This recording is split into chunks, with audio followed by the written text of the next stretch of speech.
Great job, Teddy. Thank you. All right, good morning. Okay. Here it is for you.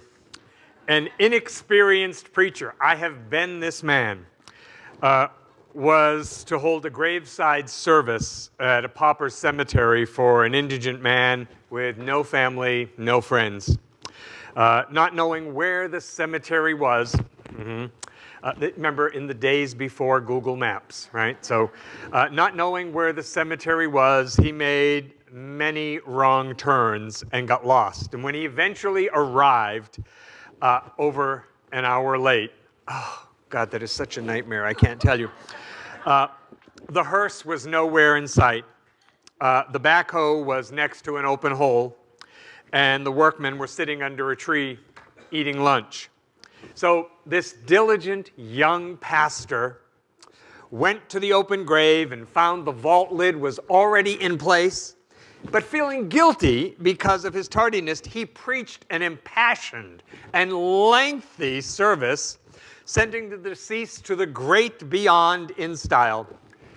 As he's walking back to his car, he overhears one of the workmen say, "I've been putting in septic tanks for over 20 years, and I've never seen anything like it."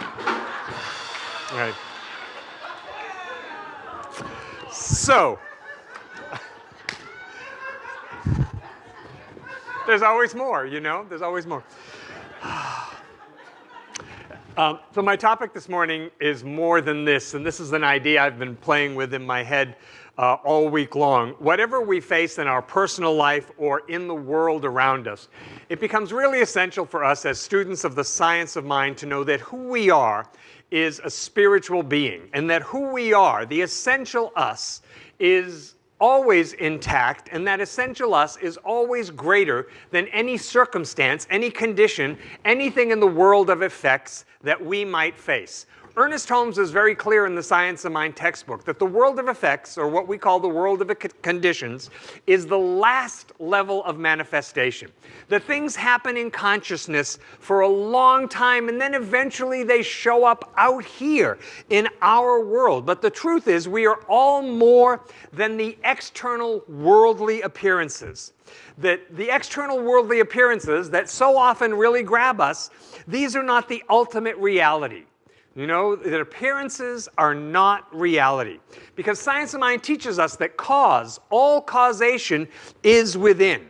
So you're a spiritual being. Spirit is your true identity. Spirit that existed long before you got here. Spirit that will continue to exist long after your earthly body goes to sleep.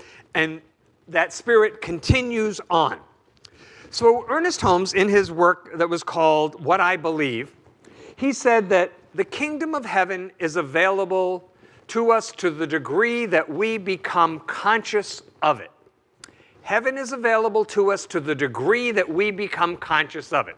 So that's very, very interesting to me. What he goes on to talk about is that heaven is a state of consciousness. It's an awareness of our oneness with God, which also includes our oneness, our connection with each other. It's a state of nothing but love, unconditional love emanating from us, that we are all in union, that we're all connected, that the world we live in is a friendly universe, right? This is a heavenly state of consciousness. So we could ask ourselves today, all right, what do we want to experience? How do you want to experience this life that we are living here? Because if we just think that heaven is out here, that's a nice idea, and it's someplace I'm going to go, maybe, when I die, right? Then that actually invalidates this idea. To say you can't have it until after this life, you know, when you die, it all gets better. Yuck! I want it to be better now, don't you? Yeah, I want it to be better now. I want to have heavenly consciousness here on earth. I want us all to be able to say my relationships are heaven, my work life is heaven, my finances are heaven, my health is heaven, all of these things. The Bible says this line that's always been interesting to me, that it says that heaven and earth shall pass away. And so I think what that means, at least what it means to me today, is that they will cease to exist as two separate things. That there's heaven and there's earth. That they will actually become one. Two different states, but as one. On earth, we will live with this wonderful, loving, heavenly, uplifted, inspired consciousness. That's our divine potential, that we all have the capacity to create heaven here on earth. Now, we can be here and experience earth in a radically different way than we are experiencing it right now. You know, a Christed being lives on earth but thinks different thoughts than those that are usually practiced here on earth. And because what's often practiced here on earth, and we all understand this, are thoughts of fear and thoughts of conflict and despair and separation and all those things. But what are those thoughts that a Christed being practices? Are thoughts of love, thoughts of unity, thoughts of oneness, that we're all connected, right? That there's no you over there and I'm over here, that we are in fact actually one on the unseen side of life. So there is love in the heart of every single person on the face of the earth. Even if we don't feel it or they don't feel it, it doesn't mean that it's not there. So I can't say, you know, God, I want to have this amazing life. I want to have a really amazing life of joy and abundance and health and every good thing, but I want to continue to hold on to the places that I will not love. That cancels it out right there, right? I mean, it really does, because it's about surrendering those places, those little dark spots in consciousness where we have been unwilling to love, that when those things get healed, the natural result of that is the universe brings in newness of a higher order, right? So when we judge, we're creating hell for ourselves, right? Not necessarily for anybody else. You know how if you're driving down the road and you see somebody and you just get all judgy for a moment there? You know, you're driving and you go, ooh, judge, judge, judge, judge, judge, judge, judge, you know? And then you keep on. That really didn't do a thing to them. You'll notice they just go on absolutely boldly, audaciously living their life. The problem is, though, that because you put that energy of judgment out into the universe, because we're all connected, you know, that's coming right back to you, right? When we judge, we're creating hell for ourselves. So I think it's an interesting thing that Sigmund Freud said, how long ago, you know, that neurosis is separation from self, right? So when I don't know that you and I are connected, and I treat you in a way that is not of the highest order, no wonder I'm neurotic, right? Because I think I can treat you one way and it won't have an effect on me. You know, Science of Mind says we are all one. We are all connected on the unseen side of life, right? So what I think about you, we don't even have to say what I do to you or what I say to you. What I think about you absolutely matters, right? Because that's what I'm telling the universe. I think about myself. Do we all get this? Right? We're putting this message out into the universal mind, and that's what the universal mind responds to. And another way to say that is, it's done unto us as we believe. So this makes me look at what I'm believing about all of the people in my life. The ones I like, the ones who are my opportunity to grow. Yes, right? This makes me look at what I'm believing about all of them, because this is what is being done unto me, right? So judgment is not as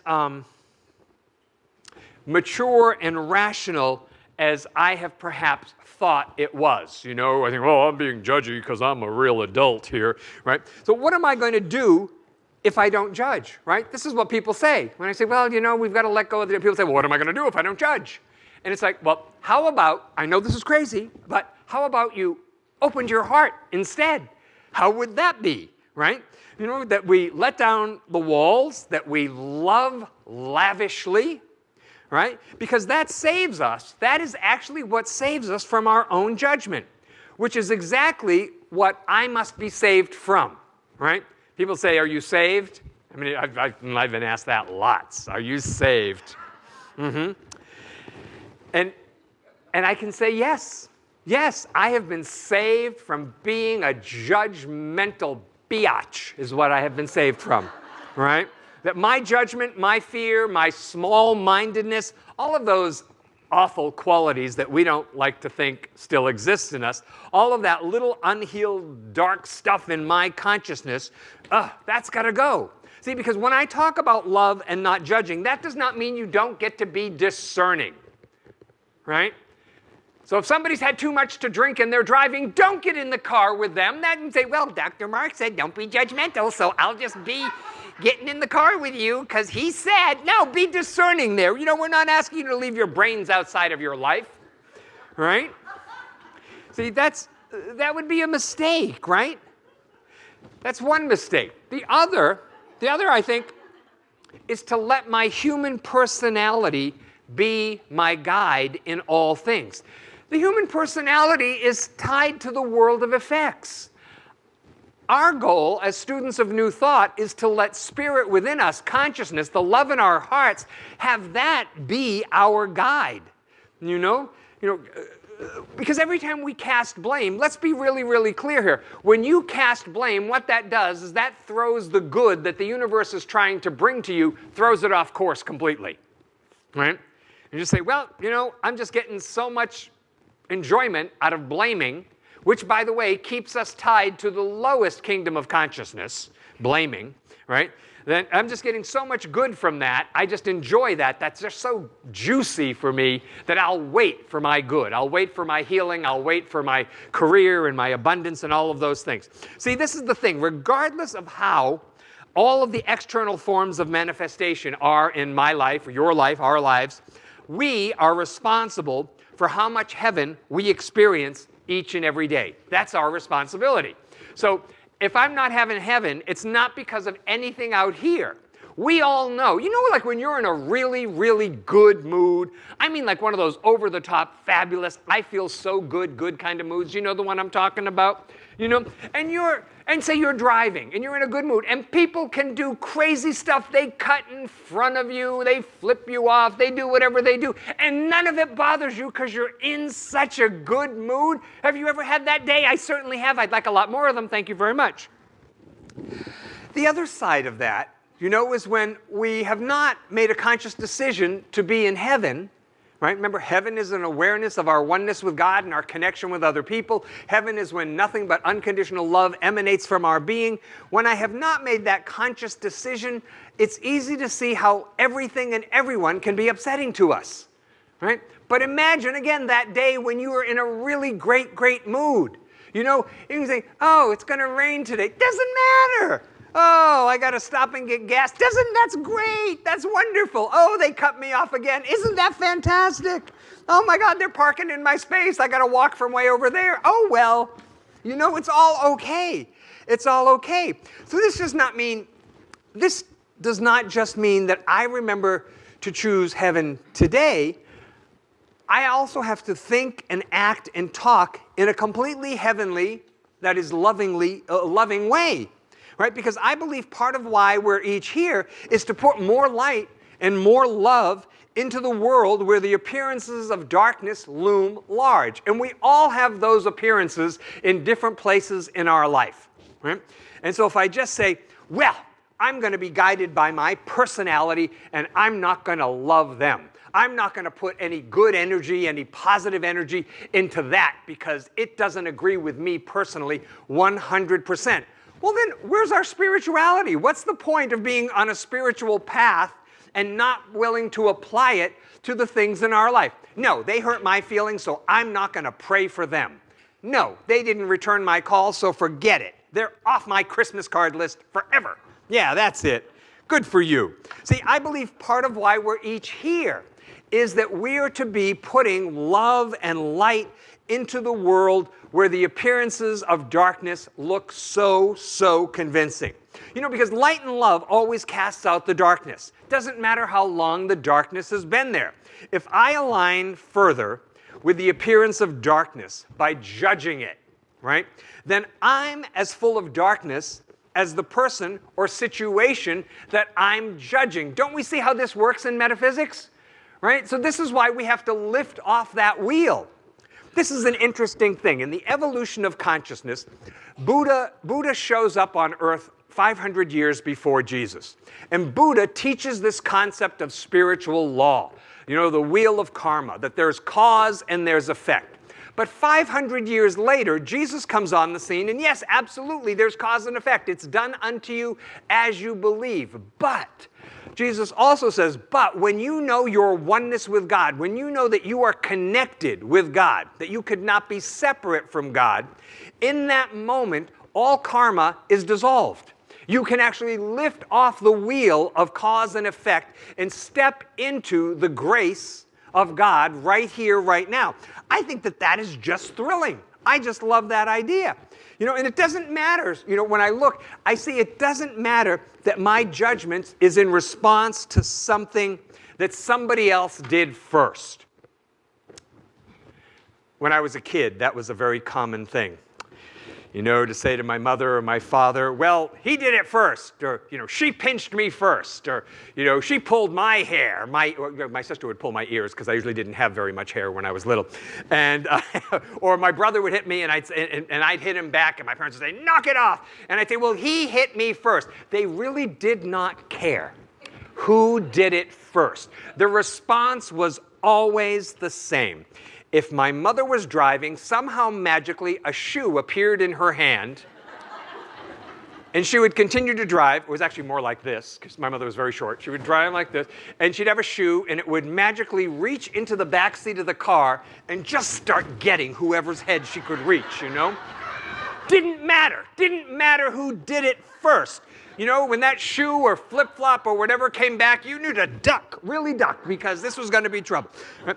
So it doesn't matter who did what first. Somebody, whoever thinks of it, and that would be us, because we're in church, whoever thinks of it, you know, is the one to say, I have to get off this wheel. I can't just do this, that, this for that, this for that. That will never end, right? And of course, what my parents would always say is, one more hit, one of you, I don't care who, one of you does anything again, and there will be no television for a week. And if you remember, this was before we all had personal devices of entertainment. You know, I say, okay, take the television. Now I've got my laptop and my iPad and my phone. But back then, we didn't have all that distraction there. So face it, darkness only leads to darkness. Right? That violence leads to violence. Anger leads to violence. Haven't we learned that yet? So I'm asking us personally to look at our life and say, where am I trying to meet darkness in my life with darkness? Where am I meeting violence with violence? Where am I meeting anger with anger? If I want to see heaven on earth, and I do, I really, really do, then the issue is, am I willing to stand forth as the love of God that I know I am, that I know you are? Are you willing to stand forth as that? Because to be loving is not apathetic in any way. In a book called the I Ching, the Chinese Book of Changes, it says, one word of truth radiates for thousands of miles. Isn't that beautiful? I love that. So that when we speak words of truth, when we're affirming the truth, when we say the Lord's Prayer, when we give a treatment, you know, when we just remember that we are one with God, that radiates for thousands of miles. See, I think we have a lot of faith in the power of darkness in the world, right? That there's tremendous agreement. We don't have to go far or look for that. You know, oh, people will hurt you, they'll disappoint you, they'll leave you, blah, blah, that kind of stuff. You know, but to stay close to the spiritual truth in any situation is the position of power. That we must remind ourselves, oh, this is going on in my personal life. I must stay close to the spiritual truth. Oh, this is happening with my family. I must stay close to the spiritual truth. This is happening with a friend of mine. I must stay close to the spiritual truth. What is the truth? That I am of God. You are of God. Then I align myself with the love of God right now. And when I think of you, I align you with the love of God as well and all people. See, in New Thought, all the stuff out here at the level of appearances, you know, is not what we're going to put our faith and trust in. In a New Thought teaching like this, our faith is in the principle and the power and the presence of the love of God that, yes, is everywhere, but most importantly, it resides within our heart right now. Because, you know, transformation comes because of what we are. all right? Because of how we show up in our own life. Because love, we all know this. Everybody knows that love transforms us. This is what happened to St. Paul on the road to Damascus. That the love of God as the Christ so filled him that when he came to, he was a completely different person. So what does it transform us into? It transforms us into beings of light. And beings of light step through whatever the obstacle may be in front of us, right? So, people often want to tell me about how, and I hear this a lot in the world, about the circumstances. But life is not circumstances, but who we are as we move through those circumstances. That's the thing. Am I really going to be a being of consciousness as I move through this circumstances? There are always circumstances that we don't like. I mean, think about it. Think about your parents. Think about your grandparents, your great-grandparents. They've all had circumstances that they did not like, right? So it's not about, I have to like all of the circumstances in my life. We're probably not going to do that. But who are we going to be as we move through those circumstances? What kind of consciousness are we going to have? Right? I can't say to God, I want my circumstances to change. But I don't want to change. God, I want my circumstances to change. But I don't want to have to be the one who's got to change his thinking. See, the mistake is to think that it's not about something other than what it is, other than what I'm in right now. Because we all have a highly individualized curriculum. So the people, the experiences that are in our life right now, or the opportunities that are before us, are exactly the perfect things we need to have transformation within us. It's no mistake. So I claim for all of us, that we seek to live in a heavenly consciousness right now. God says yes, we say yes, let's do it. Let's pray. So we turn our attention inward, remembering that right here where we are, the fullness and the allness of God's infinite Spirit is within each and every one of our hearts right now.